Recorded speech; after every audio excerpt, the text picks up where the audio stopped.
Coming up this evening on NTD Business, President Biden tells Americans that fighting inflation is his top domestic priority. Families are facing the worst inflation in 40 years. Are things looking up for home buyers? Realtor.com says more homes could soon hit the market. As small business confidence struggles to pick itself off the floor, we visit a decades-old pub in New York City to see how they're doing. That and much more coming up on NTD Business. Great to have you with us. Paul Graney here, live from New York City. Weary home buyers rejoice, maybe. If you're having trouble buying a home, we could start seeing more inventory on the market soon, according to Realtor.com. In April, inventory was down 12% compared to April of last year, but that's the smallest decline since the end of 2019. In fact, the last week of April, inventory was down only 3%. So if the trend continues, Realtor.com says we may be seeing inventory growth in just a few weeks. But home prices are still high. There have rarely been so few houses in the market, while demand has been this high. It's especially the case in Florida, which has topped the nation in terms of price and rent increases. Floridians are now being forced to move out of their homes, with the average rent in Miami up 58% over the past 2 years.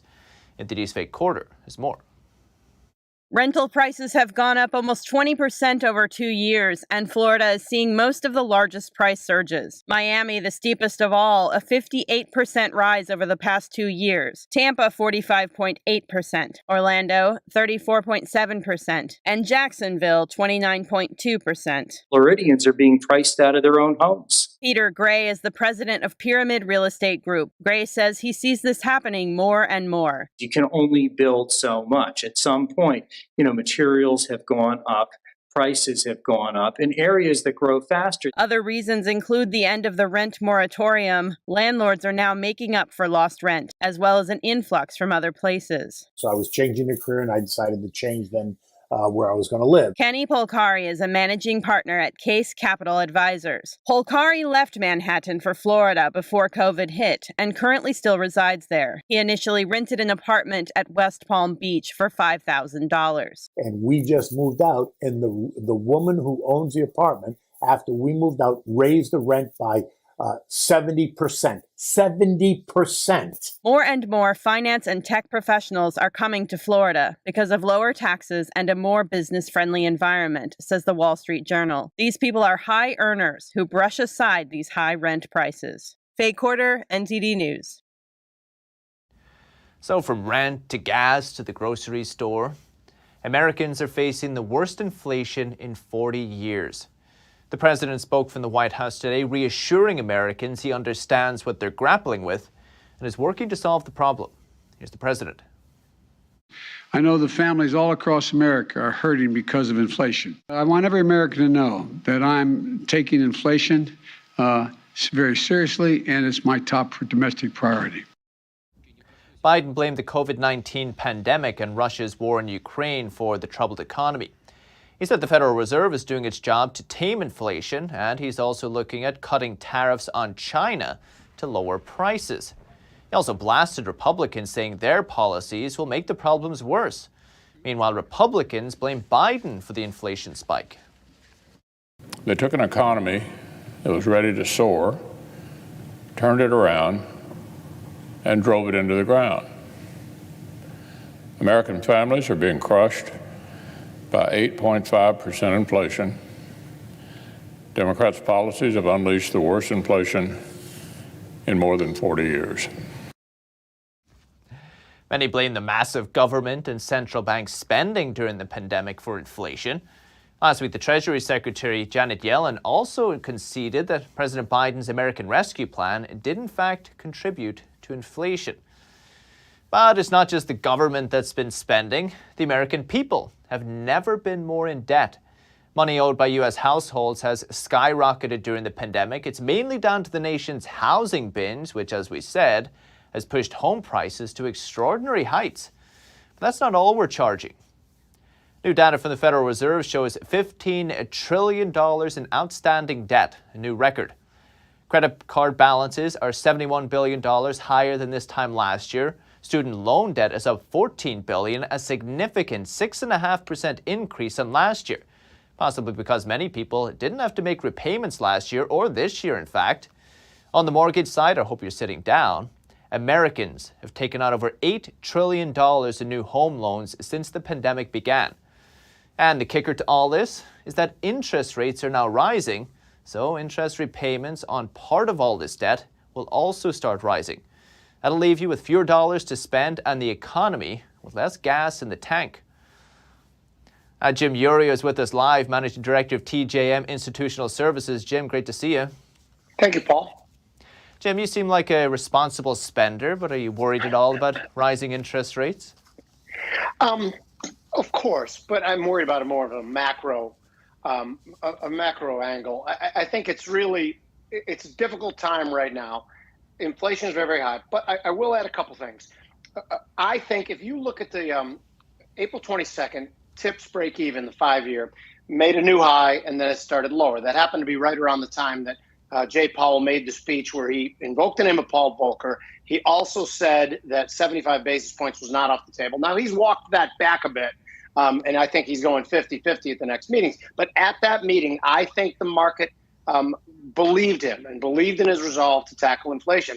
I think inflation has probably peaked. I'm not sure we're going to see that in tomorrow's CPI numbers quite yet, but I think inflation peaked and it started lower. Now, as we always keep saying this for like a year, as these supply chain issues start to resolve themselves, that could push inflation in the proper direction for us as well. But again, they seem to be ramping up in China, so I'm very confused as to when that's going to happen. But am I concerned about higher interest rates? I thought we should have had higher interest rates a year ago.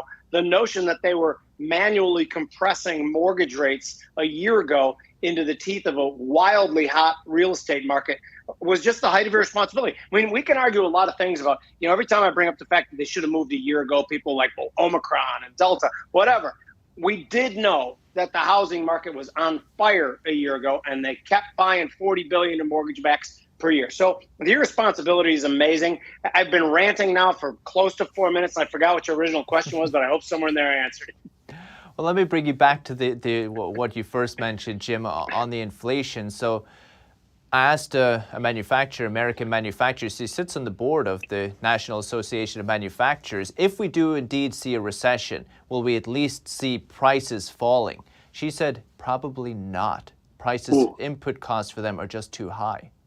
Wow, that's wild. And, I own a restaurant too, Brant's Palatine in Illinois.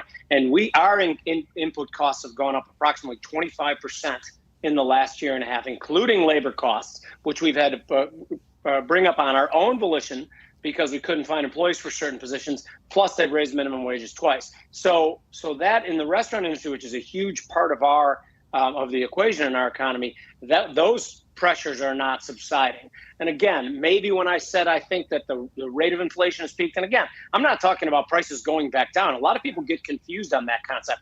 I just mean increasing at 8.5% hopefully is the high, although that really wasn't the high. That was the CPI high, which is designed to underestimate inflation in my view. Do you feel, Jim, looking at it, because I asked this same director at the National Association of Manufacturers, where does she see the root cause? And what I really feel is we've increased the money supply so much. Like you said, it's not like prices are going to come back down. Are we just like shaking out the economy to see where all this new money is going to settle before we reach this kind of new monetary base, for one technical word? That's interesting because with one of my partners I own some real estate with, we were talking about prime real estate that we own. And it's gone up, probably 60 or 70% in the last year. This is property in Colorado.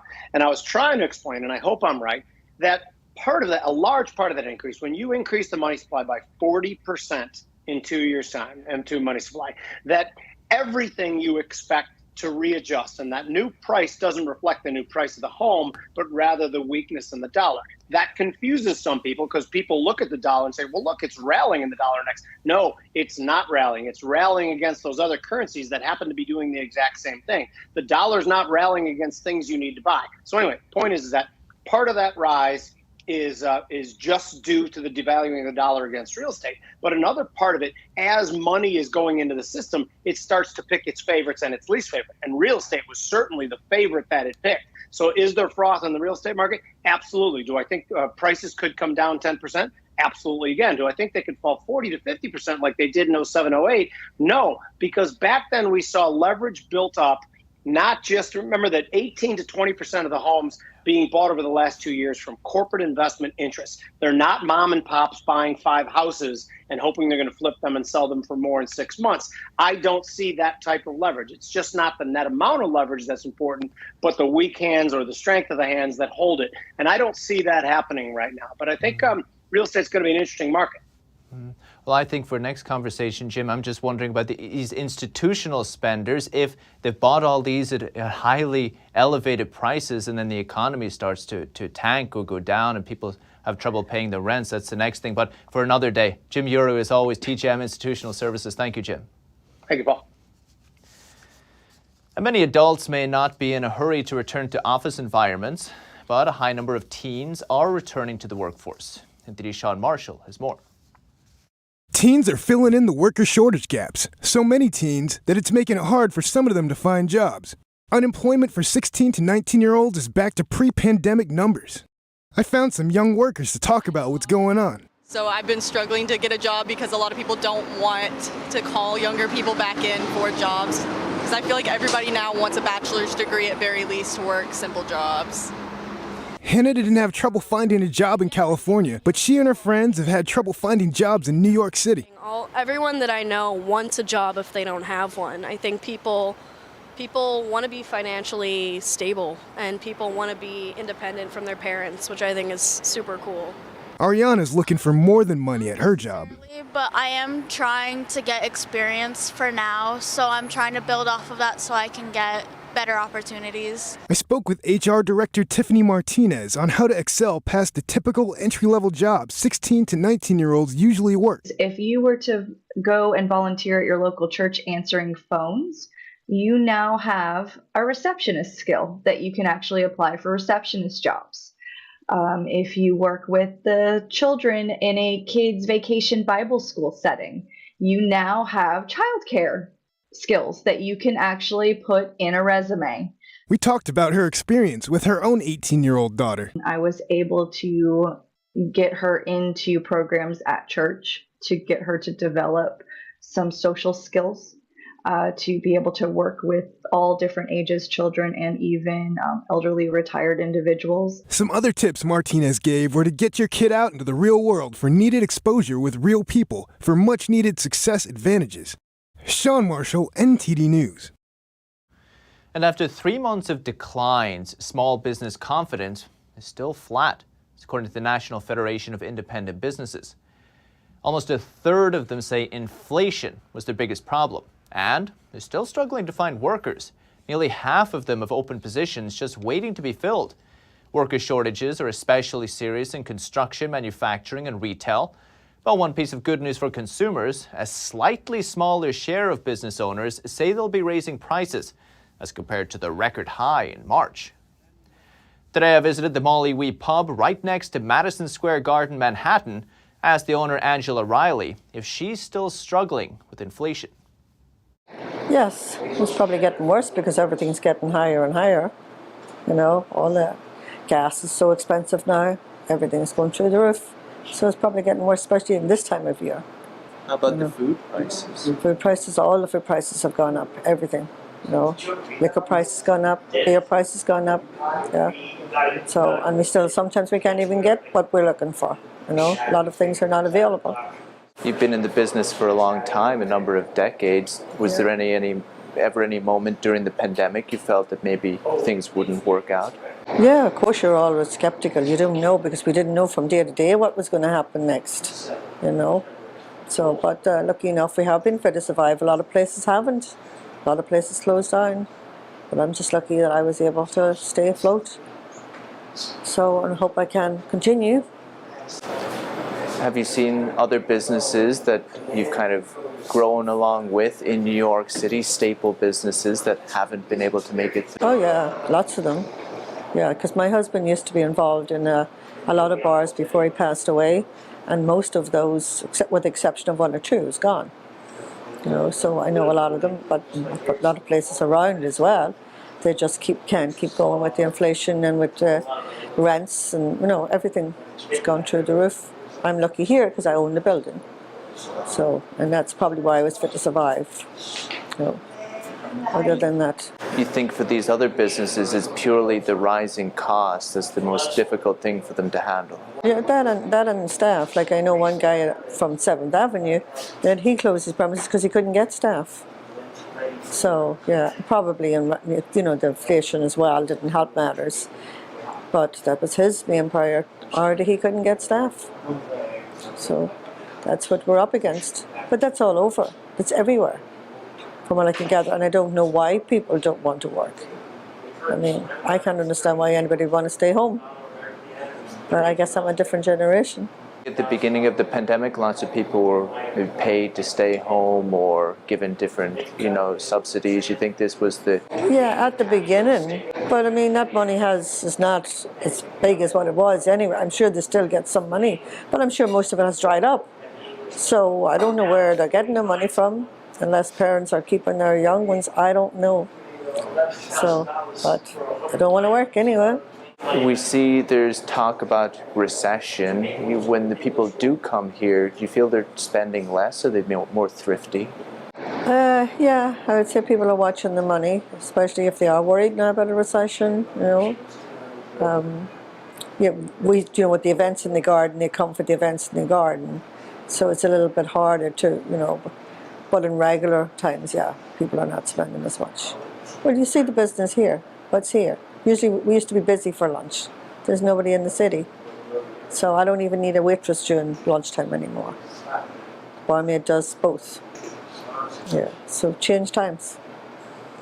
Evening time's better, but daytime is very slow. Do you feel, is there anything with regards to policy in New York City that could be done to help? I don't know. Well, I suppose, of course, New York City with all the crime and everything else is not helping matters either. But I don't know how they're going to combat that. I guess they are trying. So I don't know. I mean, how can they get inflation down at the minute? That's a hard task. So I really don't know. It's a tough road. It's going to be a tough road ahead, I think. So, but hopefully we'll survive for another while. Angela Riley, appreciate it. Thank you. You're welcome. And on Wall Street, markets closed mixed today. The S&P and the Nasdaq ended in the green, but the Dow fell 85 points, 0.3%. S&P 500 rose 10 points, also 0.3%, and the Nasdaq gained 114, or about 1% today. And a man survived 5 years in Chinese prisons. Now he's talking about his experience inside. He was sentenced to forced labor. He had to make shoes, purses, and backpacks. NTD's Don Ma. The details. A person subject to forced labor in a Chinese prison speaks of his first-hand experience after being released last Friday. So the factory at Xishan Prison mainly makes gloves, shoes, purses, and backpacks. That's everyone's main work. The reason why I say it's a sweatshop is because its work regulations are in violation of the prison law and labor laws of his own country. Li Mingchi is a rights advocate from Taiwan. He was arrested by Chinese authorities in 2017 after entering mainland China. He says the living conditions in prison were far from ideal. During winter in the prison, there was no warm water to shower with. Even at -2 to 3 degrees Celsius, they make us shower with freezing cold water. Slowly, the prison fixed it and gave us warm water. The food they serve us often smells rotten.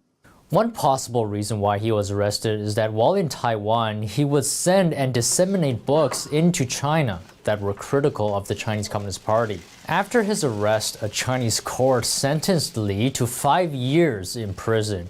He was charged with what the Chinese regime calls subverting state power. He says while in prison, he was forced to work long hours with little rest. China's prison law actually states that the working hours allowed for prisoners are similar to those defined by the labor law, China's labor law, 8 working hours per day, not more than 9 hours per day. But as I just said, we have to work 11 to 12 hours each day, often without days off, and being requested to work overtime on holidays. Fred Rockeford is an attorney for Harris Bricken. He has had personal exposure to forced labor as part of investigations while working with clients in China. Forced labor in China has gotten international attention in recent years, including from the U.S. But Rockeford says that the United States may actually be buying Chinese forced labor products. It is impossible for the authorities here in the United States to effectively exclude all of the products that have been made using forced labor. So I think, as troubling as this is, I think we can say with a very high degree of certainty that at this moment in the U.S. marketplace, there are a lot of products that were made using forced labor available for sale. Rockeford says it's reasonable to assume that there is correlation between Chinese forced labor and why made-in-China products are cheap. Don Ma, NTD News. Still to come. Stay with us. The IRS paid billions of dollars in interest last year because they were late sending refunds to taxpayers. In fact, it still has nearly 10 million refunds to process. Following safety concerns over wildfires, several western regions are moving toward drone displays as opposed to traditional fireworks. That and more coming up on NTD Business.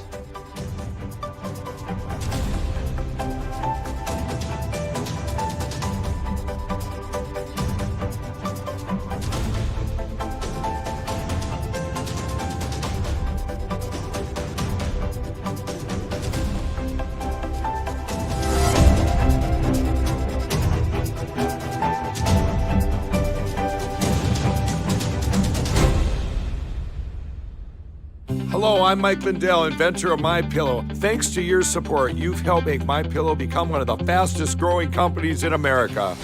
Over the last 12 years, you've helped MyPillow create thousands of jobs right here in the USA. When I got MyPillow, I'm asleep almost immediately. I stay asleep at night and I wake up more well-rested in the morning. That's why I invented MyPillow. My patented fill adjusts to your exact individual needs and helps keep your neck supported and aligned. I'm interrupting this commercial to bring you my BOGO extravaganza. For example, you get one of my Giza Dream bed sheets and you get a second set absolutely free. Or my 6-piece towel sets. Buy one set, get another one absolutely free. Or get my classic premium MyPillow and get another one absolutely free. So call the number on your screen or go to mypillow.com and use your promo code to get my buy one, get one free offers and get deep discounts on all MyPillow products. At The Nation Speaks, we don't just scratch the surface. We want to go wide and deep. Our viewers come away with a much richer understanding of the issues of the day. We really make a big effort to bring on different voices onto the show. We don't just talk to experts and newsmakers, which of course are extremely important, but we also want to hear from the American people. So the people who are impacted by the policies and issues that we're talking about, because what they have to say is just as important to the national conversation. A faith facing severe persecution and genocide persevered for decades. Watch our special coverage of the 2022 Falun Dafa Day Parade live from New York City, starting May 13th at 11 a.m. Eastern Time on NTD. Right here, baby. The sooner you recognize the signs of autism, the sooner you can make a lifetime of difference for your child. Start by answering a few simple questions at screenforautism.org.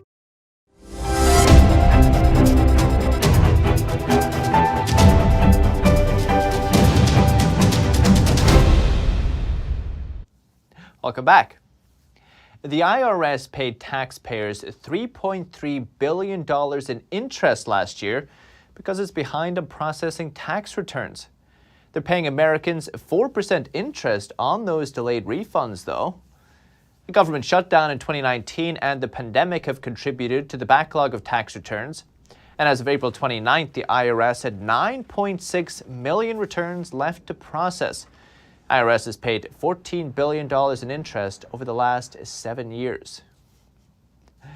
And this year, some communities will use drones instead of fireworks to create a celebratory display. It's come Independence Day. It's a trend gaining momentum due to safety concerns, especially concerning wildfires. Here are the details. When the Caldor fire raced toward the southern shore of Lake Tahoe last year, its 100-foot flames spread across the tree canopy. It has prompted the region to consider safer alternatives to the traditional firework displays. Incline Village and the neighboring California towns of Kings Beach and Tahoe City switched to drones after the devastating fire. People have figured out that it is, a very fire-friendly, safe version of celebrating the 4th of July and other celebrations. The fire burned for 69 days, scorched over 200,000 acres, and forcing the evacuation of 50,000 people. Some towns now completely reject fireworks as a wildfire risk. So we looked at the safety issues around fireworks. I kind of look at the concept of lighting, throwing lit objects up into the sky. And is that the best thing to do at the height of the fire season? So there's a safety issue. Chapman added, there's also an environmental and sustainability factor. Some of the debris that does happen that lands in the water that we have cleaned up every time we've done these in the past, but there are some environmental issues with the debris that does get into the water, and that lake is our drinking water. A typical drone show has dozens or hundreds of tiny lit flying machines choreographed to music, forming improbable and multicolored designs. Julie Heckman, executive director of the American Pyrotechnics Association, says drones are not yet considered a serious threat to fireworks displays. When you think of traditional fireworks, it's a multi-sensory experience. We want to see them burst in the sky. We want to hear them. We want to feel that concussion in our chest. And if we're close enough, we might just smell the smoke. Where drones, you have a visual effect, but you don't get that multi-sensory experience. Despite amounting to a mere fraction of July 4th displays scheduled this year, around half a dozen drone companies in the close-knit industry are collaborating to help meet demand. They do look pretty cool. And after a charity auction, Justice Ruth Bader Ginsburg's silver tea set now belongs to a family with a 5-year-old daughter who once dressed as the late justice for Halloween. This black mink coat with Ginsburg name sewn in a pocket was sold for $16,000. Take a look at this drawing. It's done by one of Ginsburg's grandkids when he was still a little boy, with his grandmother as the Statue of Liberty and the words Bubby of Liberty above her. It sold for $12,000. All in all, 150 items owned by Ginsburg were auctioned off to raise money for Washington National Opera. It was one of her passions. They brought in more than $800,000 altogether. Ginsburg, of course, was the Supreme Court's second female justice. She became a legal, cultural icon. She then died of cancer at age 87 in the September of 2020. And a timeless treasure pulled from the ground gets a high-tech digital treatment. Take a look at this. It sounds like a fairy tale come true, a pot of gold found frozen in time. No leprechauns, though. We are sure, right? No leprechauns? Oh, yeah, no leprechauns. The clay pot found in Switzerland was dated to the 4th century AD and was found filled to the brim with nearly 1,300 Roman coins. Unearthed by an amateur with a metal detector last fall, the fantasy-like find became fact-finding fodder for a team of archaeologists who used cutting-edge CT scanning technology to create a 3D rendering of the ancient treasure. This allowed them an intimate and detailed look without disturbing the fragile remains. What a find. That's the latest from the NTD Business team and myself, Paul Graney. Can still catch NTD Evening News. That's with Stephanie Cox at 6:30 p.m. Eastern. Follow me on Twitter, too, if you're there. For NTD Business, it's all for today. Thank you for watching. We'll see you tomorrow.